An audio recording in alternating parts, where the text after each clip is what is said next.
I've heard stories where I read one story online where it was a mother who said that she was totally in favor of all of this. She was cheering it on. She was going to the rallies and the parades. And then when her kid came to her and said that he was trans, they were like, no, you're not. And then all of a sudden they went, uh-oh. The reaction that they got from the schools, from everybody was, don't be a bigot. And they were like, but we know our kid. Our kid was never experiencing any of these symptoms, is now just saying these things.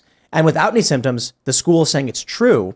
And that's what woke them up to, hey, this thing it's something else. Something else is going on. One of the phenomenon that or another parallel to what was going on with the Cultural Revolution in China and today was you had red and black identities in China. If you had a red identity, you were accepted as politically correct. You might have been a socialist. Maybe someday you were going to go on and become an actual member of the Communist Party. And so that was one of the ways that they segregated each other. Here in the U.S. now, if you are a normal white person that doesn't have any kind of LGBT identity, you are looked at as suspect because you possibly could be a Republican. Oppressor. You might be. So automatically, just by not having any kind of protective identity, you are suspected of being the other, the bad guy. And there is a way out. You can just take on any type of LGBT identity. You can be non-binary. You can be some type of polyamorous or whatever. Any kind of thing that you want to take on that gives you an LGBT identity protects you from being accused of being the bad person. And it's the same thing that happened in China. It is not new. And if I wish that more people would recognize this, and I think that if they did, then they'd be scared as crap. That was like the beginning of the social credit score in China. And now we're seeing that in the United States. And I think it's funny because people say, well, why don't more people run for office? And I just look at what it was like to run for office, because that's like the major social credit score, right? I'm like, I don't know if I want to order from my Starbucks app because my name is on it. I don't know what people will do when I go in. And I mean, it is true that if you are known for something, and when do we get to the point where someone walks up to you with their cell phone and looks at you and goes, okay, no, they don't pass. Their social credit score is too low. Or the bank looks at you and says, no, this person, they don't pass. I mean, we're getting there. I'm confident that has happened already. It has just not been exposed. Yes, I agree. It starts with, we have the ESG stuff, which is behind the scenes. Companies not wanting to allow certain behaviors because it could affect their ESG rating or whatever. Michael Knowles had this big Twitter thread about Anheuser-Busch, that basically they're wrapped up in this, so they'll never back down. They can't back down. Nope. Well, okay, then we need to stop buying their products, and then hopefully this panic just keeps dragging them down. I think with with HSBC downgrading their stock, that may be a cascade effect.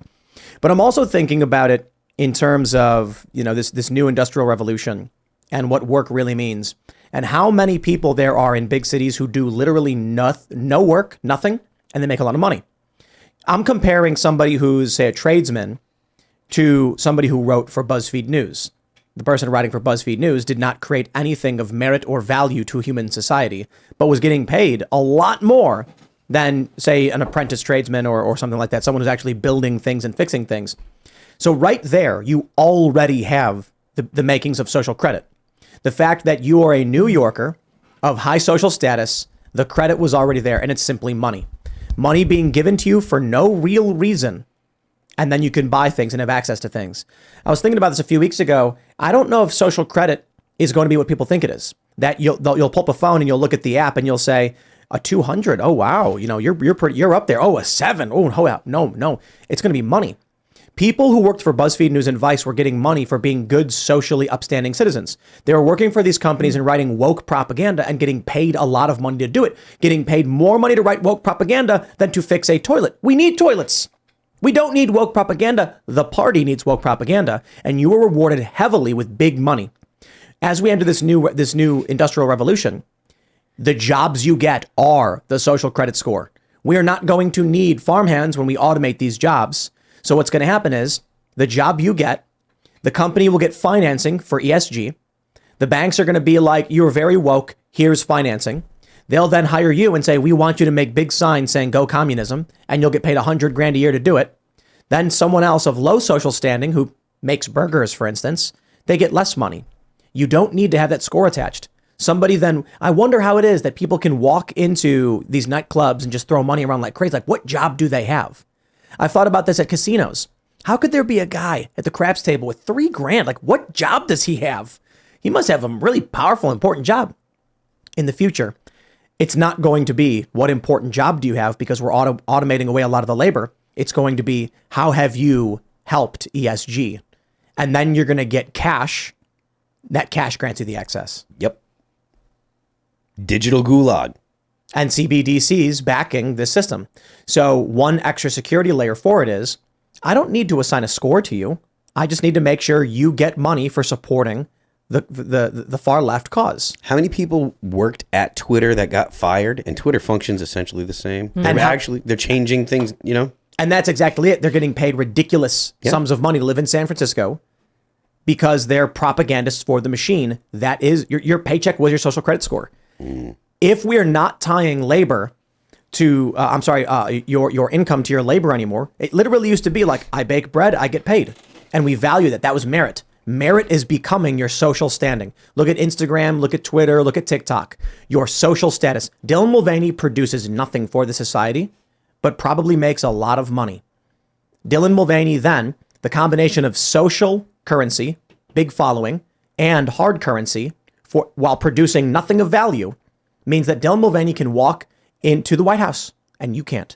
That's social credit right there. But also a very depressed society, because think about what those people are really like. I mean, I think Dylan Mulvaney is genuinely depressed. We keep hearing that, he's struggled a lot, or she struggled a lot since all of this has happened. This is all a big problem. But it's the same with the people. It's the same with these reporters that are these woke reporters that are writing.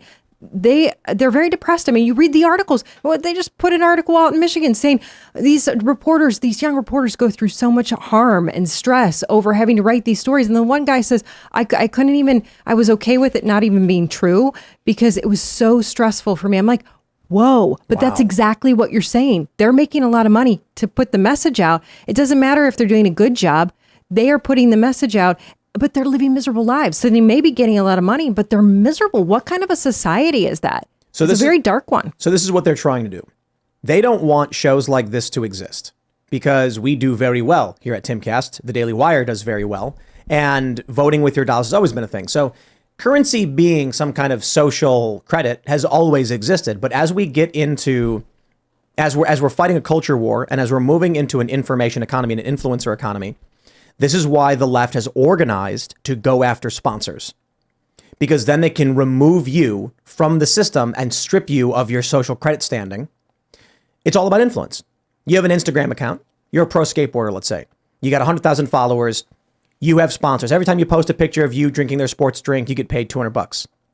Someone then starts emailing that company and says, cut them off, take away their funds. You're only allowed to support our political cause. If we lose that fight, you are in full-blown communist social credit score system. Yep. And that's the goal. That I really don't think that there's a whole lot of convincing argument that would be able to make me think anything different now.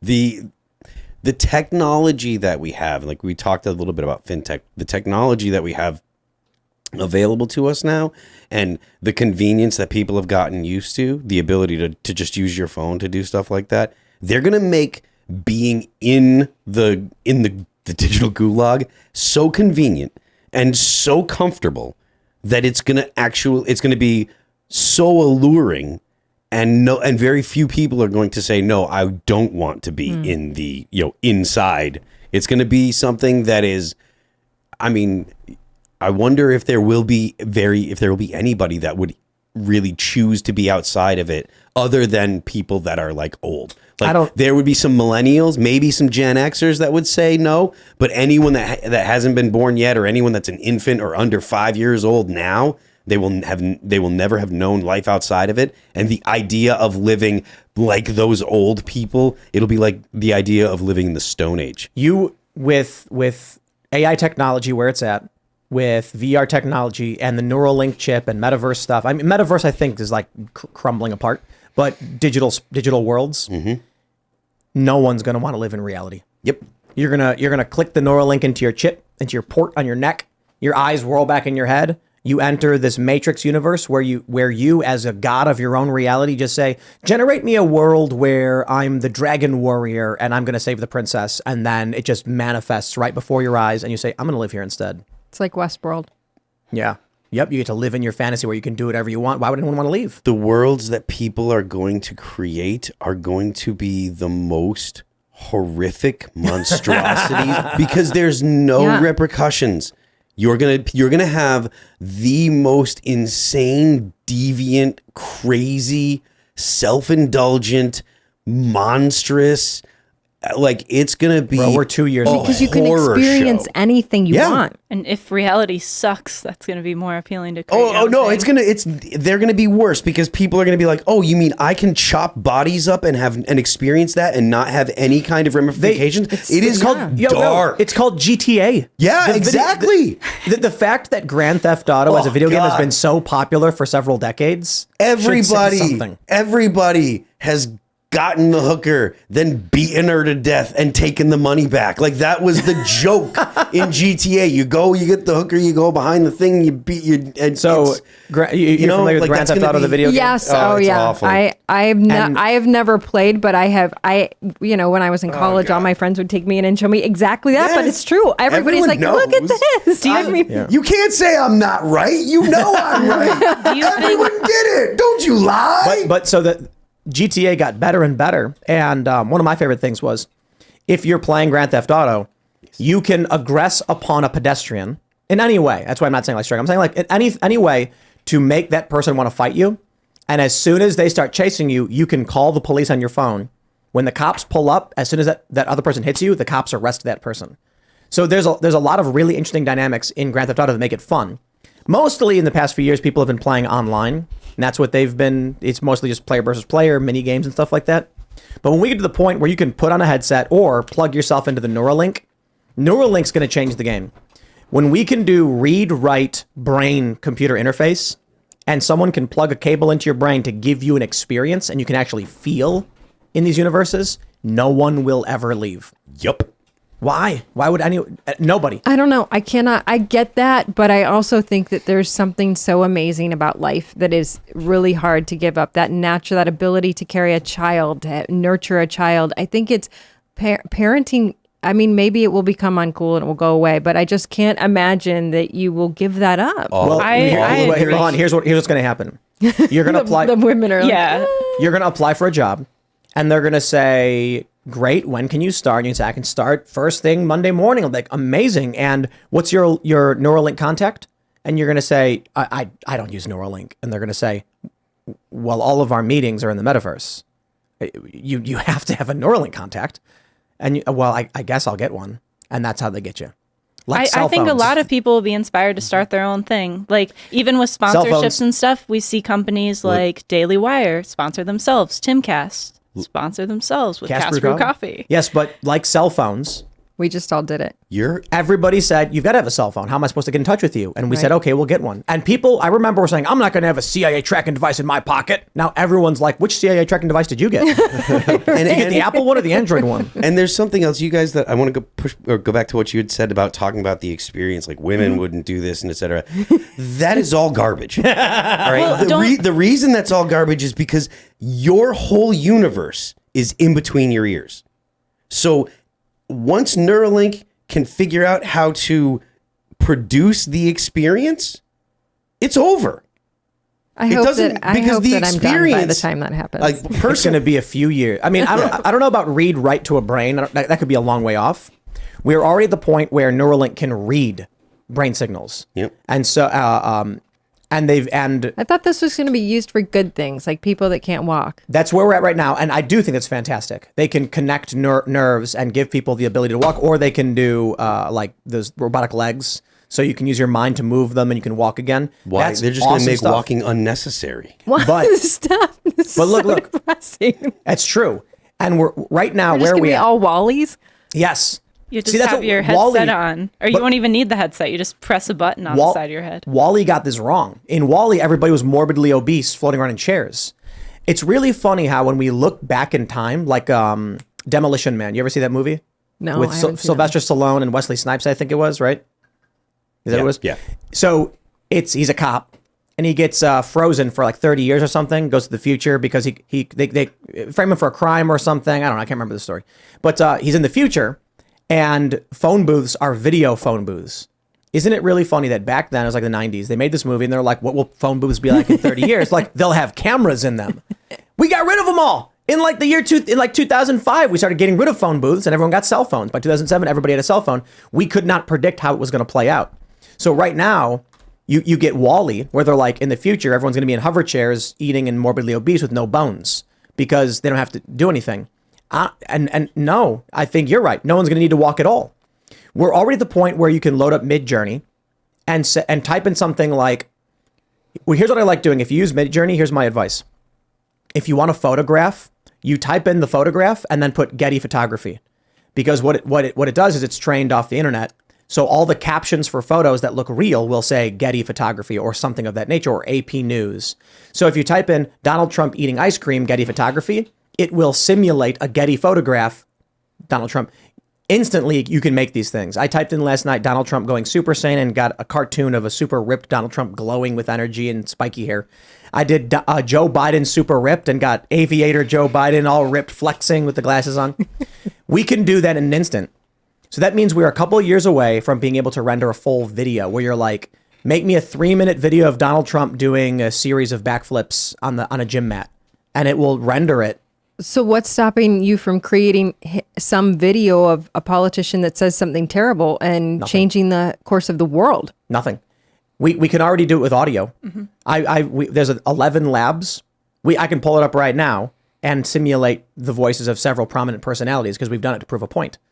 I can literally, you know what? Let's. But that's the danger of having someone like Joe Biden as president, because you never know what the people around him would create, and he would have no Joe idea. Biden. There is only the people around him. Are there any laws about the AI voice stuff yet? That's why they're trying to they're trying to make laws around this. And what was it? Italy that just made it illegal? Was it Italy that just made AI illegal? I think so. And so, I mean, think about it, because if you have this Manchurian candidate, if you have this guy who really is not in there at all, and you can create something and send it to Putin, or you could send it to, President Xi, and you could create a world war or something. I don't know. Who knows? Let's give this one a shot. Who are you doing? Tudor Dixon is fantastic. I think everyone should listen to her podcast. This is Tucker Carlson. Thank you and good night. It's pretty good. I just typed that out right now. That was true. But did he not actually say that? He did not say that. I'm sure he said it. You could notice the inflection was a little weird because the computer doesn't know proper pacing. It's just text. But you can do tricks with commas and periods and capitalization and then re-render it until you get the proper inflection. Or you could actually just do a couple words at a time and then edit them together. There was a viral video of Joe Rogan selling... let's just call it male enhancement. And it was completely fake. Someone AI generated this stuff. It's already happening. So if we're at that point with virtual reality headsets, we are a few years away from you being able to put on the headset and say, Oculus, render me a video game where I get to be Street Fighter in Street Fighter 2. And then it will just make it. It will make that game instantly for you. And you'll be like, oh, cool, I'm Ryu and I'm going to do a Hadouken. Who's going to want to go outside? When you can have literally already people get addicted to Midjourney, the AI image generator, because it's so much fun. But so I'll fight back on one. I know you're like, no, stop talking. I got you, Tudor. I know, I got you, Tudor. But what about okay, movies where Earth is gone, right? They're in space. They always long for Earth. They always want to go out and be in the grass and see the birds. And I believe there's people that will always want to see virtual. Have you seen the picture where they put the VR goggles on the cow?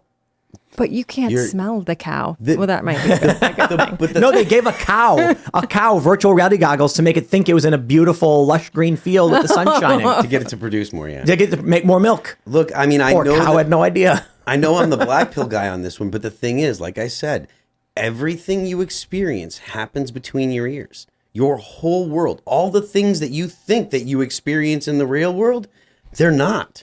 They're in here. And there is a real world that we can come in contact You're with. selling this. Pardon me? You're selling this. I know. You're like involved in this. No, I mean, this. Give up your life. It's all in your head. It's not something that I'm happy about. But the truth of the matter is the way that we experience the world is in our heads. Like, we come into contact with things and like that's why you can have phantom pains and stuff like that. People lose a limb, they can still feel the pain because the experience isn't in the limb. The experience is in your head. If they can plug into your head and make things, it is there is a human experience, I believe, that cannot be given up. What about the wife who wakes up the moment her husband dies in battle? What about the mother who knows? So I don't have any ability to explain things that are supernatural. I do. We're all already in the metaverse. That just makes me kind of nervous. So this is like the Matrix. If you're actually networked in, it makes sense then that when someone dies, you're like, whoa, because the connection gets severed. It's like network signal lost. You know what I mean? No, it's your heartstrings. Maybe I'm too positive, but I agree with Tudor that there are like, you can't replicate the things of life. Thanks for watching this clip from the Timcast IRL podcast. Hang out with us live Monday through Friday at 8 p.m. and become a member over at timcast.com for uncensored, members-only shows exclusive. Thanks for hanging out, and we'll see you all next time.